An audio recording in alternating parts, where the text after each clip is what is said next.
Are you okay? He's standing while unconscious?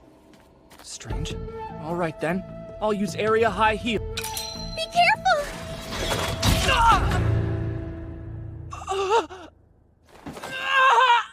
Previously, he had been a random NPC office worker who accidentally got caught in the crossfire of some thug.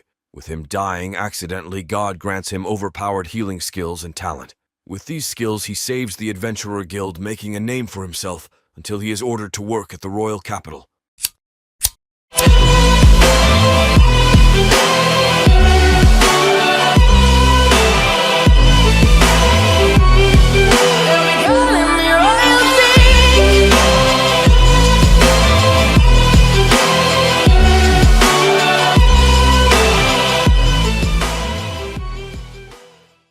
Episode 7.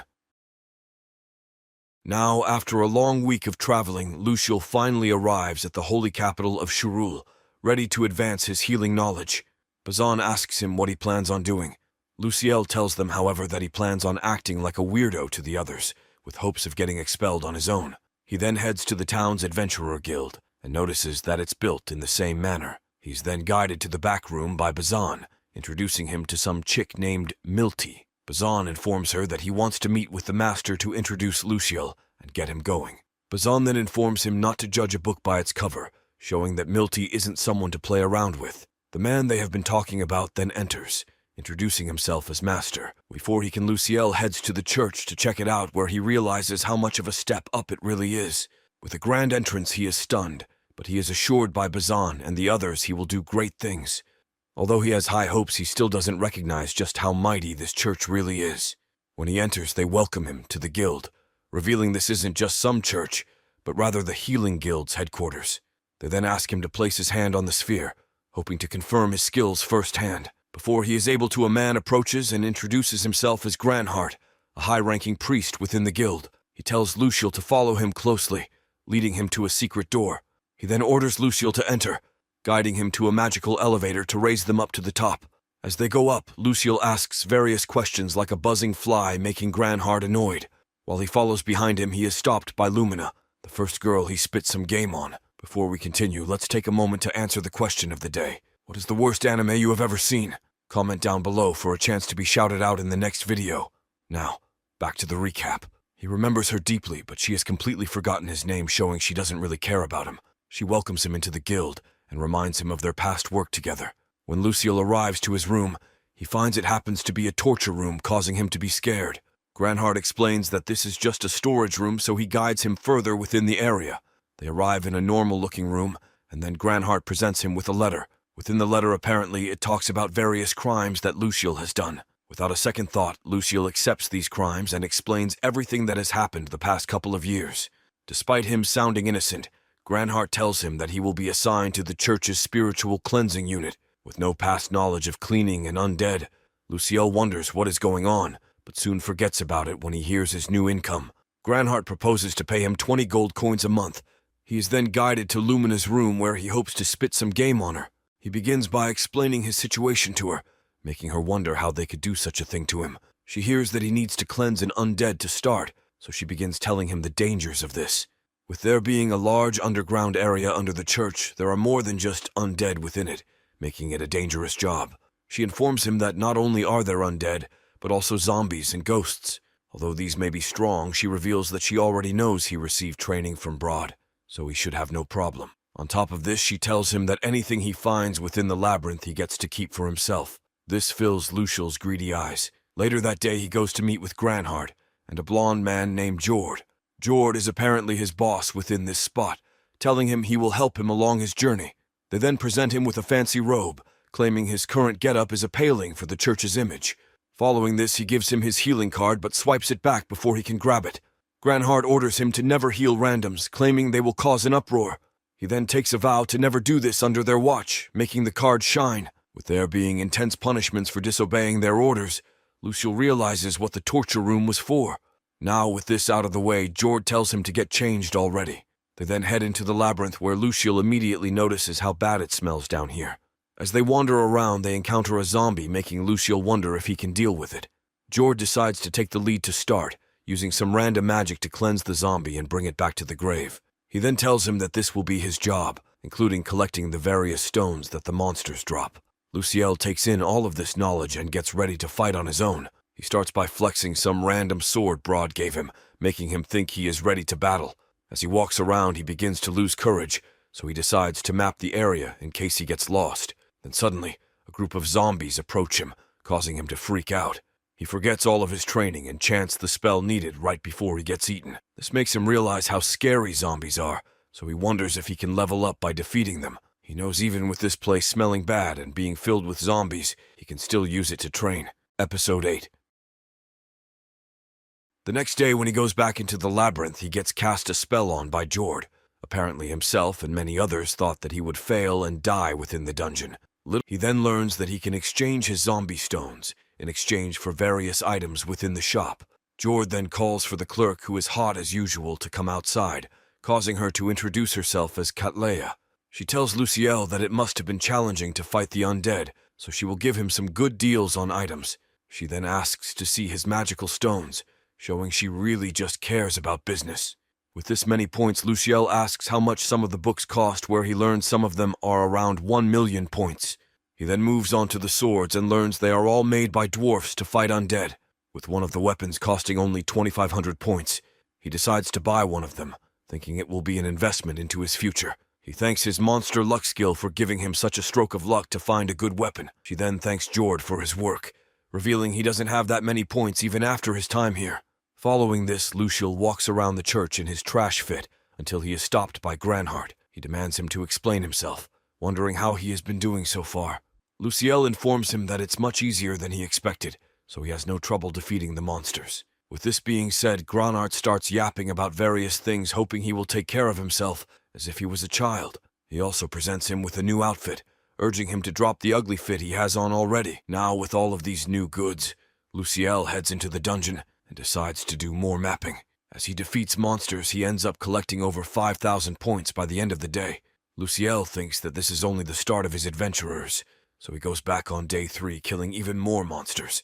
With knowledge on how to defeat them now, he has no problem fighting anything that comes at him.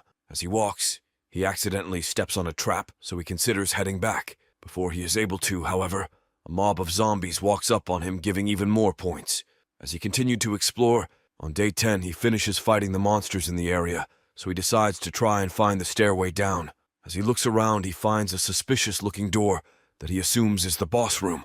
He talks about this with Jord and asks him if he knows anything about this. Jord tells him that it must be the large mobs, but this isn't what Luciel is talking about. With him getting no knowledge from Jord, he decides to head back to the boss room the following day, with hopes of defeating it. Although he is confident in his skills, he still knows that this could be a life-and-death situation. Regardless, he proceeds inside, only thinking about how many points he will get from it. Before entering, he makes sure to chug the devious drink, ensuring his breath stinks before entering.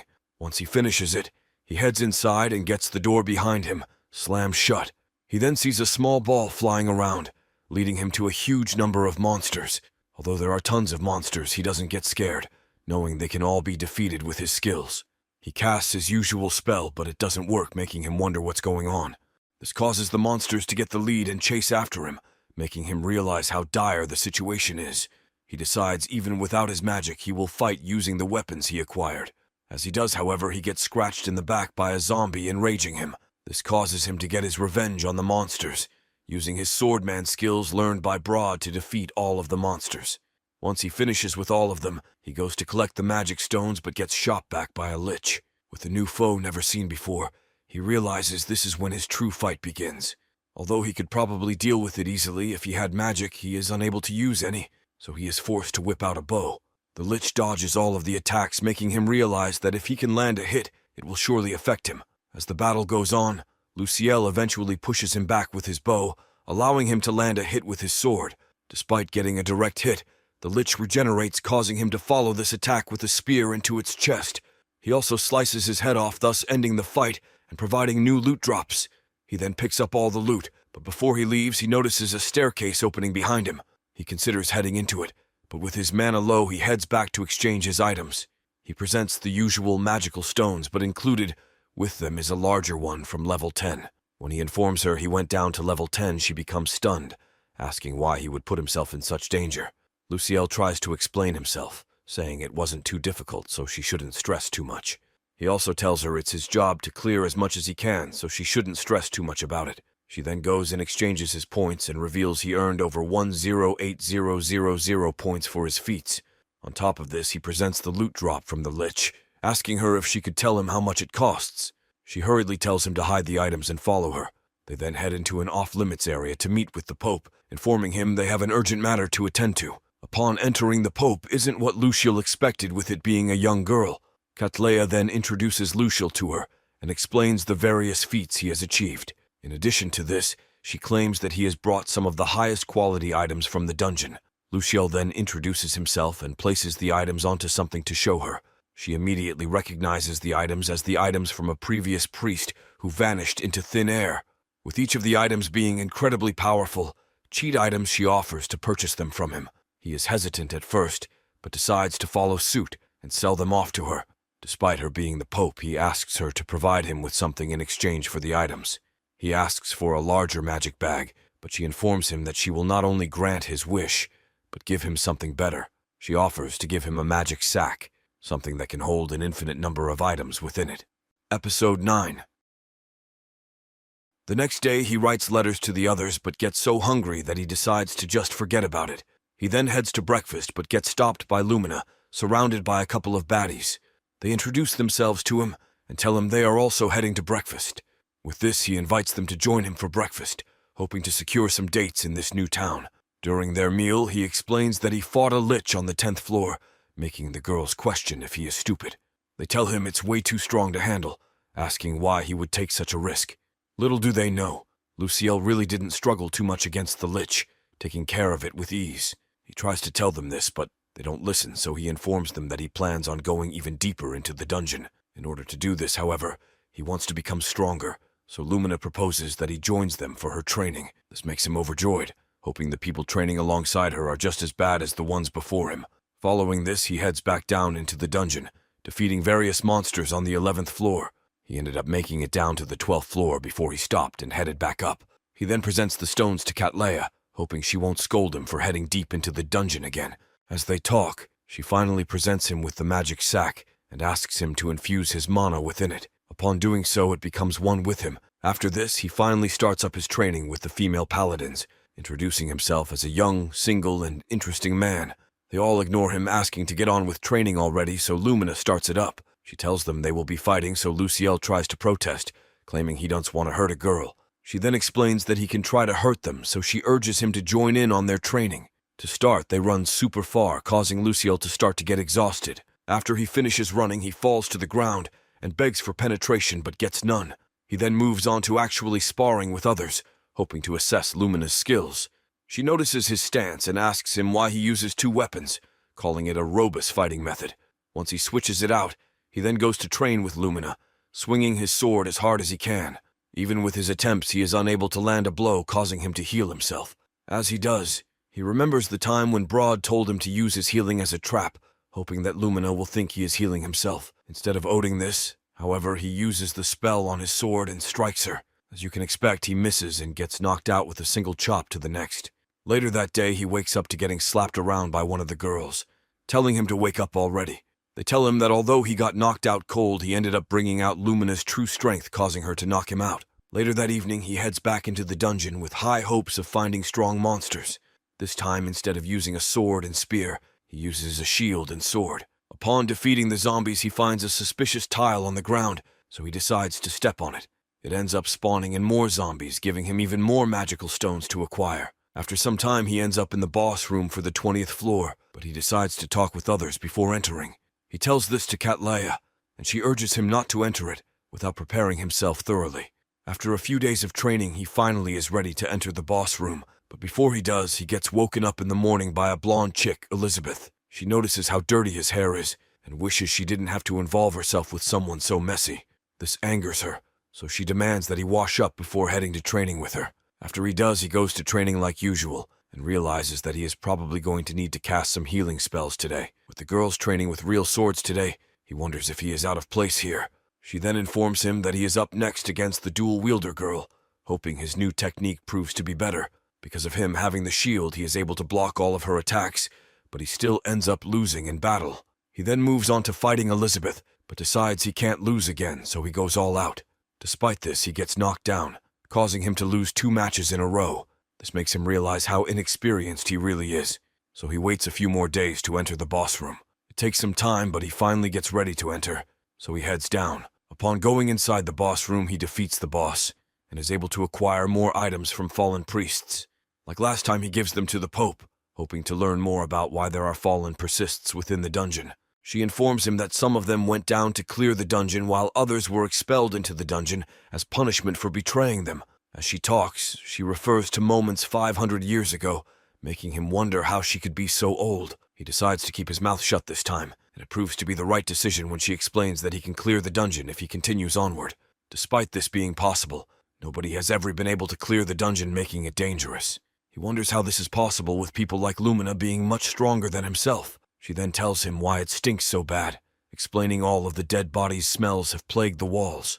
Because of this, they ended up closing the dungeon off to everybody other than the exorcists employed directly by the church. After she finishes explaining all of this, she asks him to continue exploring the dungeon, promising to grant him rewards the lower he gets. He then asks her for some items for him clearing the 20th floor, so she accepts. She also tells him that if he raises his rank 1 more, then he will get a promotion. Episode 10. Later that week, Luciel goes to the Adventurers Guild to meet with Master, hoping to order more of the devious drink. With him asking for 10 barrels this time, people aren't even that surprised. Master then asks Luciel if he would be able to provide some of the zombie stones he acquires to his guild. Luciel tries to deny the request, reminding him he works for the church, but Master persists, asking him to register as an adventurer then sell them. He wonders why they need his help so much, so Milty explains it to him. With lots of adventurers getting injured recently, they are unable to heal people, so they think the monster stones will help. Upon hearing this, Luciel offers his services to heal anybody for only 1 silver coin. Once the guild hears this, they immediately take him into the wounded area, hoping to treat everybody. Before this happens, the adventurers who are injured talk amongst each other, but are unable to heal anybody because of how expensive it is to heal anyone. Luciel then arrives in the area and tries to offer his services, but the adventurers protest, claiming he is here to scam them. Master quickly shuts them down and tells the guild that this is the legendary zombie healer who only costs 1 silver coin. Once the guild hears this, they approach him, wondering if his feats are real. They then begin chanting his name, hoping he will perform a miracle for their guild. Luciel realizes that he needs to fix his image, so he tells them that although he is here to help now, he won't always be able to heal them. He explains that he will treat everyone today for 1 silver coin, but in the future they shouldn't try and rely on him. The only condition for his services is to stop calling him these weird nicknames. They agree, so he gets to work, healing everyone within the guild all at once with a single spell. After he does this, everyone erupts in cheer, changing his name from Zombie Healer to something like the Cheap Healer. Following this, he heads back to the church where he meets with Cattleya. With him arriving late to the scene, they ask what's going on, to which he explains he was busy getting cheered by the townsfolk for healing them all. He then moves back onto the topic at hand, telling her that he is planning on going deeper into the dungeon. She protests his decision, so he reminds her that he has plot armor, thus he cannot die.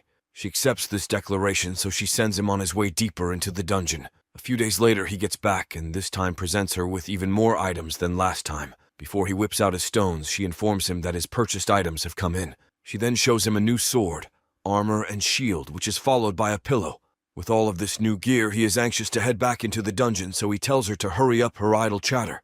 After some more fighting, he heads back to the guild to pick up some more of the devious drink. Upon arriving, he receives the goods, then gives him a letter to send over to his hometown. As he talks with Master, some adventurers walk up on him, cheering him on for some fight he has upcoming. Master informs him because of his healing and efforts. Lots of the adventurers have been improving their skills and getting stronger. A man named Elitz then approaches, who is recognized by the Master as one of the top A-rank adventurers within the guild. He asks Luciel if he practiced the skill he taught him, so he tries it out. Despite his training, he is still unable to use the skill, making Elitz wonder if it's because he is level 1. With Luciel only fighting illusionary monsters within the dungeon, he gets no real experience from defeating them. He then heads down into the training area to heal anyone who got injured. After this is out of the way, he begins teaching them about Valkyries. Them being an enemy he is soon to face within the dungeon. They tell him that although they are strong, there is someone else who they have heard is much stronger. With this man kidnapping adventurers and forcing them to train, Luciel instantly recognizes this man as Broad. They also talk about some chef who creates a crazy drink similar to the devious drink. The more they talk, the more he hears about his past guild members, including one of the girls getting rizzed up by a new adventurer. He wonders if this is the reason they haven't been responding to his letters, wishing he hadn't left. Like usual, he heads back into the dungeon and fights enemies until he reaches the 30th floor, defeating the boss in the process. With today's efforts earning him over 4,000,000 points, he wonders if he will be able to buy the whole store out soon. She tells him to be more careful, but he explains with his magic, area high heal, he can easily do anything. She asks if he has been taking some steroids or something, and he realizes it must be the devious drink. Because of this, she guides him to meet with the Pope, where he explains his feats. The Pope applauds his efforts and tells him that he has gotten much stronger since he first arrived. Before he can speak, Cattleya informs her that he has been drinking the devious drink this whole time, asking if it is safe. She asks for the name of it, and he tells her it's called Substance X, causing her to realize what it is. She explains that it is a drink said to bring out the fullest of one's talents, saying it used to be a pill. After years of advances, it eventually turned into the liquid form, with its name being changed to God's Lament. He realizes that he has been taking a false Substance X this whole time, so he asks if there are any health issues around it. He says he has been drinking 3 glasses every day for the past 2.5 years. The Pope then moves on to asking what kind of monsters he fought within the lower areas. He explains that it was some ghost knights, but they were easily defeated by his area high heal. This impresses her, so she asks for the goods he acquired this time. She informs him that she will give him a good reward, sending him back into the dungeon. Later that week, when he goes to meet with Cattleya, this time she has a grim face. She hands him a paper entailing the goods within the Substance X, hoping that he may one day be able to replicate the pill form. He then inspects the letter and sees the various goods within it, including the reasoning for why it was created in the first place. Apparently, the real usage of the drink stops his sexual tendencies, all the while growing his talents. Although this was deemed as a miracle drink because of how bad it smelled, it was expelled from the church. Episode 11. From this time when he first learned of the true ingredients of Substance X, he has made it all the way down to the 40th floor. Before he enters, he heads over to the Adventurers Guild to hopefully learn some more info on undead, but he is stopped by a small child. Before she says anything, he invites her into the Adventurers Guild. He spots Naniela and Monica within the guild, making him wonder what's going on. He is then grabbed by the shoulders and rushed downstairs to hopefully get him to treat some people. Without hesitation, he gets it out of the way and heals everyone, all the while being called Saint Weirdo. Before he continues healing, he asks Milty to learn why the small child came to his steed. He also wonders why the other girls came to see him, wondering if they got married and are here to announce it to him. Despite this, he continues healing everyone until he finally gets to helping the child. With her being a peasant, they ask him to follow her into the slums and heal someone related to her. He wonders if it will be too dangerous, so Master offers to come alongside him. With this small group, they head into the slums and find it littered with sick people. He then finds a group of filthy peasants sitting around in a circle, hoping to get some free treatment by Luciel. At first, he sees a man stand up, thinking he will talk to him, but soon after the man stabs him. With a knife lodged into his side, he thinks he is going to die, but he knows he can't give up just yet. He pulls the knife out of his side, then casts area high heal on all the people, including himself. This brings them all back to life, including the man who stabbed him in the first place. Luciel tells them despite him being stabbed, he forgives him, thinking the man must have hurt him because he was angry at the healers.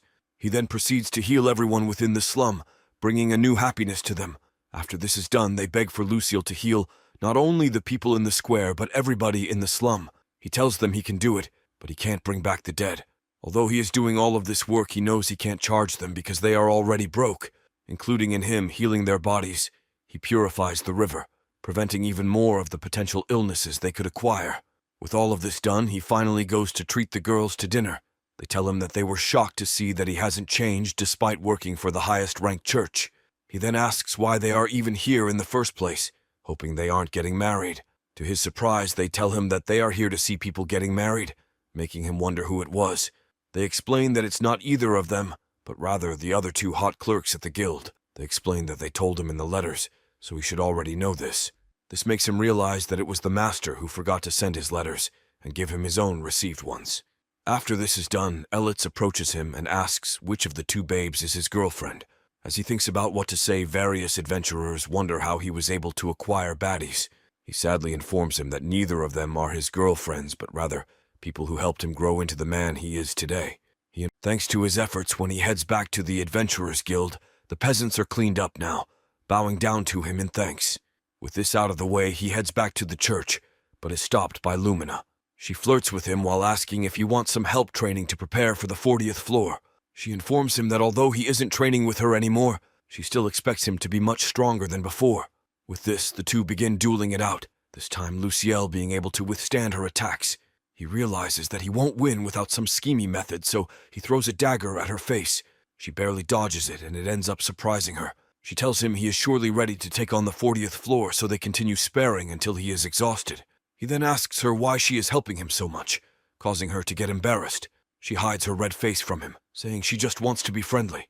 As his final preparation, he heads to meet with Katleya and get the goods needed to fight the boss. Upon doing so, he gets a letter from Lumina entailing the potential boss monster he might be fighting. With this knowledge, he heads into the boss room with confidence, thinking he will be able to defeat the monster. Once he enters, he tries various methods like magic and his cheeky spear throw, but nothing works. Eventually, he decides to try something robust, pulling out the devious drink.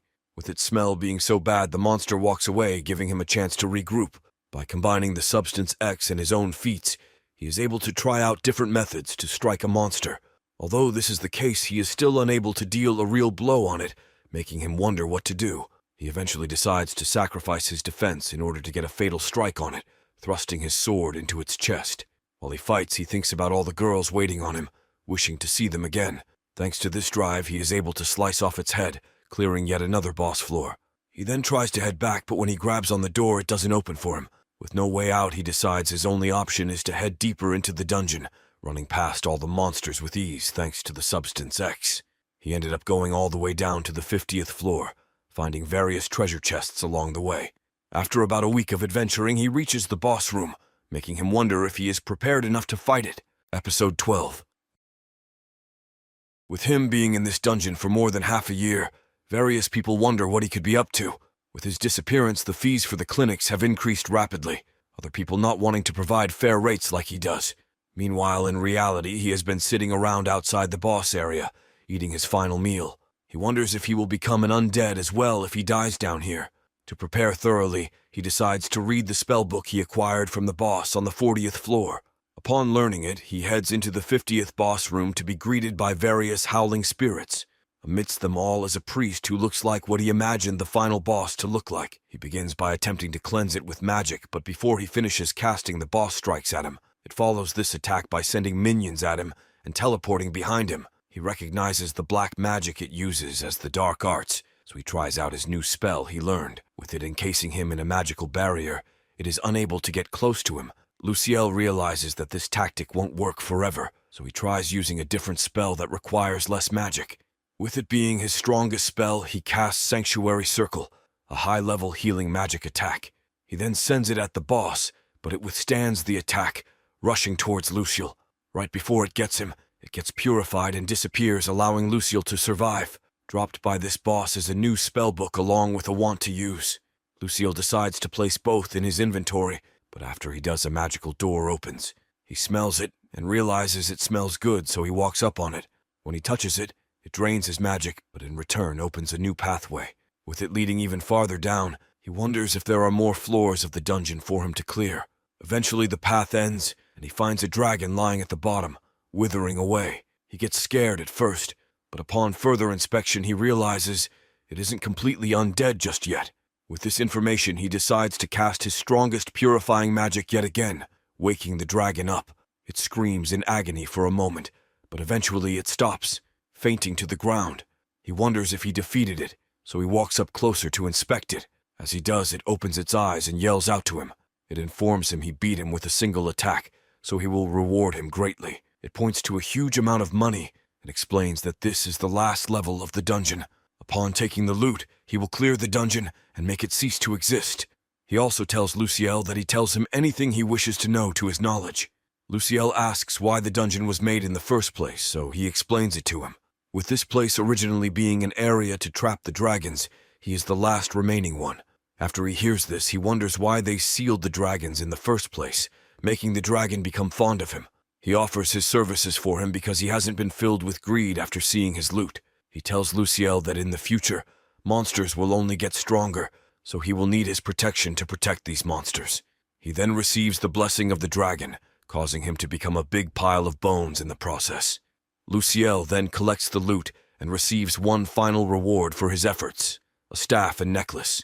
Once he grabs them, he is teleported out of the dungeon, thus causing it to vanish for good. When he goes to talk with Cattleya, she is stunned to see him still alive, so she runs to his side, giving him a hug. She explains that he was gone for half a year without telling anyone what happened, thus frightening her. She then informs him that the adventurers are revolting against the church, thinking the church captured them. With this info, he heads outside where he finds not only the random adventurers but also Broad and the others. Because everyone is gathered, he asks what's going on, to which they explain they are here to save him. Following these events, he heads back to the main area of the guild where he is confronted by Broad. He tells him that despite him being a weakling, still he is proud of his progress advancing this far. Gulbar then tells him to bring his girlfriends back with him when he comes back. With this being done, he heads back to the church to explain what happened to the Pope. He tells her that he has come back not only alive, but also clearing the dungeon. Apparently Lumina tried to come after him, but only was able to reach the 31st floor before being forced to turn back. With this knowledge, Luciel then explains what happened in the dungeon. Upon hearing this, she asks what kind of reward he would like to have, so he asks everyone else to leave. Although they are reluctant to hear this at first, they are forced to leave when the Pope orders them. He then begins explaining everything that happened, including the holy dragon within the dungeon. With all of the remaining dragons being sealed at the bottom of various dungeons, he received the blessing in order to free them. On top of this, the dragon told him that in the next 40 years, a demon king will emerge. With this being said, the Pope orders the other two girls to never speak of this matter. He then asks the Pope what the reasoning for him being stuck at level 1 is, having killed even a dragon. She tells him to re-inspect his stats, asking if he really is a level 1. She tells him that within the Substance X receipts, it causes one to stay at level 1 forever. To celebrate all of his feats, she also holds a ceremony to recognize his efforts, granting him the S rank as a healer. She tells the other healers to follow in his footsteps and try to achieve great things like he did. She then orders him to give a speech, but he struggles to even stand before them. Eventually, he gains the courage to speak up, where he tells all of the other healers that he will continue with his efforts and provide healing to those who are unable to receive it. He also declares that he will create new guidelines for the healers, so that nobody can abuse the authority of their skills as healers. Thanks to these guidelines, people around the kingdom are able to receive healing from the church while paying an affordable price.